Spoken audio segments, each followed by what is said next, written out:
Qul ya ahli kitab. Katakan wahai ahli kitab, ta'alau, marilah kalian semuanya ke sini. Ila kalimatin sawa, kepada kalimat yang sama. Kalau kamu ingin menyembah kepada Allah, ayo. Sama, ini kitab Al-Quran ini sama dengan kitab Injil, Taurat dan Zabur. Sama. Sini, kalimat ini sama. Tidak ada diskriminasi terhadap orang Yahudi dan Nasrani. Sini kamu, baca nih Al-Quran. Nah, karena sebab ini juga, ya, Imam Istiqlal mengundang apa? Paulus dari Amerika. Cium tangan kamu, cium tangan. Kalau cium tangan, cium ben Imam Istiqlal. Ya, iya kalau dia bisa masuk Islam, tidak. Kalau tidak masuk Islam, akhirnya apa? Rusak ini Islam ini. Ini sudah Paulusnya sama Imam Masjid seluruh Indonesia. Ya, kan Istiqlal itu Imam Masjid. Masjid Istiqlal itu imamnya masjid yang ada di Indonesia. Kalau imamnya nanti sudah bersalaman dengan seperti itu, berjabat tangan dan saling berangkulan, ya, kalau ke dalam kemanusiaan di luar masjid tidak ada masalah. Kalau dalam masjid, kamu pikir orang kafir itu udah najis? Najis, orang kafir itu najis. Masuk masjid Istiqlal, disambut lagi, tidak. Itu saja sudah imamnya saja sudah baik, kan masa saya orang tidak ada apa-apanya tidak mau baik sama orang yang lainnya? Rusak enggak? Rusak, Pak. Kenapa aku harus dari segala penjuru sekarang? Islam ini akan dirongrong terus sampai tipis. Kenapa? Yang ingin menguasai Indonesia itu bukan orang Indonesia lagi. Ingat itu. Kamu jadi jongosnya semuanya nanti. Tidak. Di zaman corona sudah banyak dibantai, Pak. Tiap hari ratusan ribu orang se-Indonesia. Nyak geluh. Di Indonesia nyak geluh. Iya. Dan lain sebagainya, ya. Itu masalah politik itu. Dan Al-Quran ini berbicara masalah politik juga. Kalau Al-Quran ini dipilah dengan politik, maka Islam terus jadi jongosnya, Pak. Tidak bisa jadi pemimpin.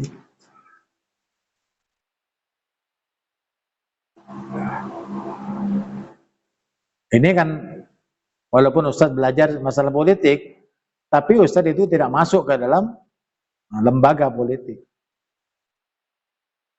Mau diajak ini, dia tidak mau, Ustadz. Mau diajak dari dulu, diajak ke sana, diajak ke sini, tidak mau. Lebih baik kumpul dengan masyarakat dari umat Nabi Muhammad Sallallahu Alaihi Wasallam, berkumpul dengan orang-orang masakin, berkumpul dengan orang-orang yang salihin, cukup tidak. Bukan masalah karirnya gini harus begini, kalau begini. Tidak ada karir, yang ada benar saja. Kita fastabiqul khairat, berlomba-lomba di dalam mencapai kebaikan. Qul ya ahli kitab, wahai ahli kitab, ta'ala, mari ke sini kamu. Ila kalimatin sawa, kepada kalimat yang sama. Bainana wa bainakum, di antara kami dan di antara kamu. Artinya tidak ada perbedaan dalam penyembahan kepada Allah. Kalau kamu benar-benar akan menyembah kepada Allah. Coba periksa nih Al-Quran. Benarkah nih Al-Quran ini mengajak kalian itu kepada Allah? Dengan cara mengikuti aku? Aku ajari kamu, karena aku adalah utusannya Allah. Kenapa kalau Nabi? Karena Al-Quran ini akhlaknya Nabi, wa innaka la'ala khuluqin azim. Dan sungguh pada dirimu ada akhlak yang sangat mulia, yang sangat agung ya Rasulullah. Allah na'budu illallah. Kami sekali-kali tidak akan pernah menyembah kecuali kepada Allah.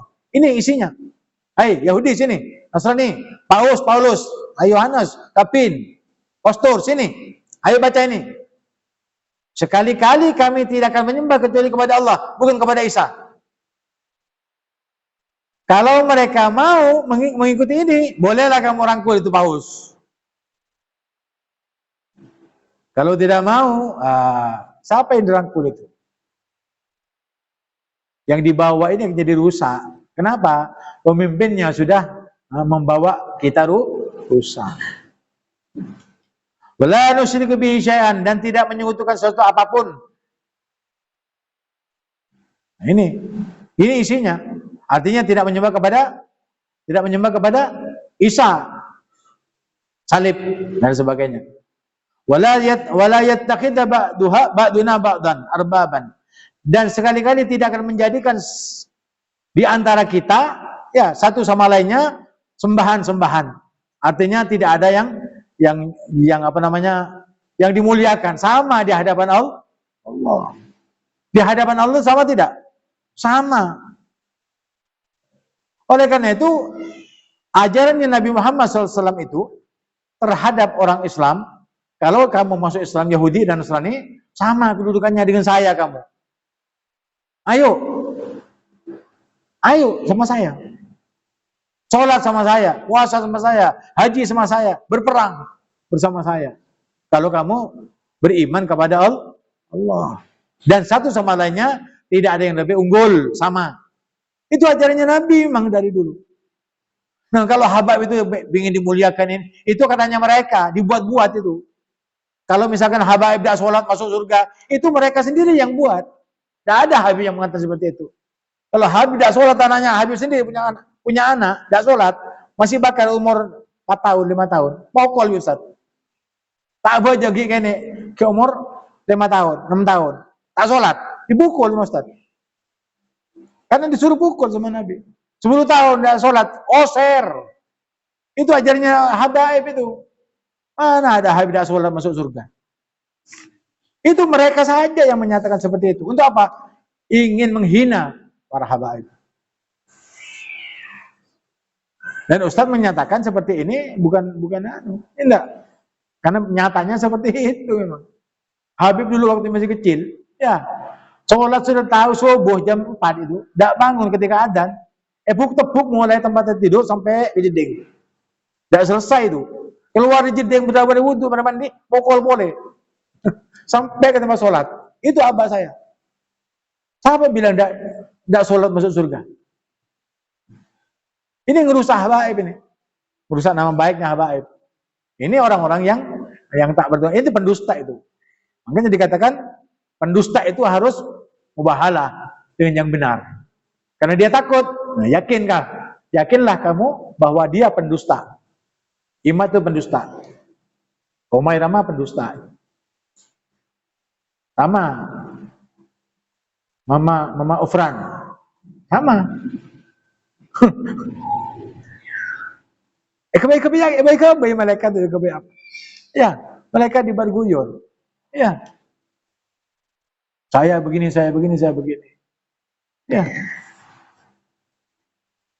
Ada orang yang kalau sudah tasawuf tidak pakai sholat. Nabi Muhammad sampai bengkak, jangan ikuti itu orang-orang seperti itu. Dan yang dimunculkan sekarang itu bukan orang-orang yang pintar-pintar, yang aneh-aneh. Ya, yang aneh-aneh, yang kumuh-kumuh kadang-kadang. Bagaimana menurut Anda tentang masalah Islam, masalah sholat, masalah ma'rifat? Orang yang tak baca, orang yang membungan, itu aneh tidak? Ditanya tentang masalah sholat, racu Pak. Lah kamu sendiri kok tidak sholat, gini. Oh, orang yang sudah kenal Allah itu tidak pakai sholat. Ini mau diikuti? Kacau kita. Ulama-ulama yang artinya amilin wassalihin, yang sudah belajar tahunan, puluhan tahun, tidak dihargai, dihina. Ini pengerusakan namanya. Jadi Islam itu rusak gara-gara orang Islam itu sendiri. Nah, karena itu dikatakan sama Romai Rama juga. Sebenarnya rusaknya Habib itu dari Habib sendiri. Dia yang mengatakan bahwa Habib itu tidak bakal benar sholat, ya bisa masuk surga, katanya Habib. Tapi sih ngajak Romai Rama. Ketika ditanya, siapa orangnya? Tidak tahu dia. Kan mengadu domba ini namanya. Rusak. Siapa yang nyuruh? Ada fulusnya itu yang nyuruh. Ada anak umur 5 tahun. Kamu sayang sama bapak apa sayang sama ibu? Fulus. Sih, umur 5 tahun bilang fulus. Tidak sayang sama bapaknya, tidak sayang sama ibunya. Sayang sama fulus. Ini sudah diajari seperti itu. Jadi sekarang orang hidup kadang-kadang bisa dimuliakan karena sebab fulusnya, pangkatnya, jabatannya. Bukan masalah syariatnya, bukan masalah akidahnya, bukan masalah ulamanya, bukan masalah kiainya. Tetapi yang fulus. Karena orang yang memegang seperti itu fulusnya banyak. Dikeroyok pun juga masih banyak. Makanya banyak orang yang mengambil itu tugas untuk mencaci maki habaib, khususnya di Indonesia. Dan yang lainnya kok aman sah. Di Malaysia, di Singapura, di Amerika, habaib luar biasa. Ini kenapa kok Indonesia yang hancur? Karena paling banyak habaib di dunia ini di Indonesia. Makanya susah untuk menghancurkannya karena terlalu banyak sudah. Jadi mereka tidak mampu. Akhirnya apa? Dengan uang bertriliun-triliun untuk menghancurkan itu. Ya mudah-mudahan ya mereka yang terbawa oleh arus informasi dan globalisasi serta masalah dana yang dikucurkan oleh mereka sadar dan kembali kepada Allah Subhanahu wa taala. Itu harapannya para habaib, ya enggak? Semua para ulama. Kalau tidak mau kembali, lana amaluna walakum amalukum.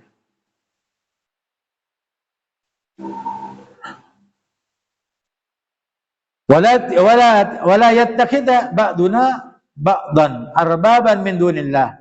Dan tidak menjadikan satu dengan yang lainnya itu sebagai Tuhan min dunillah selain Allah. Dari selain Allah.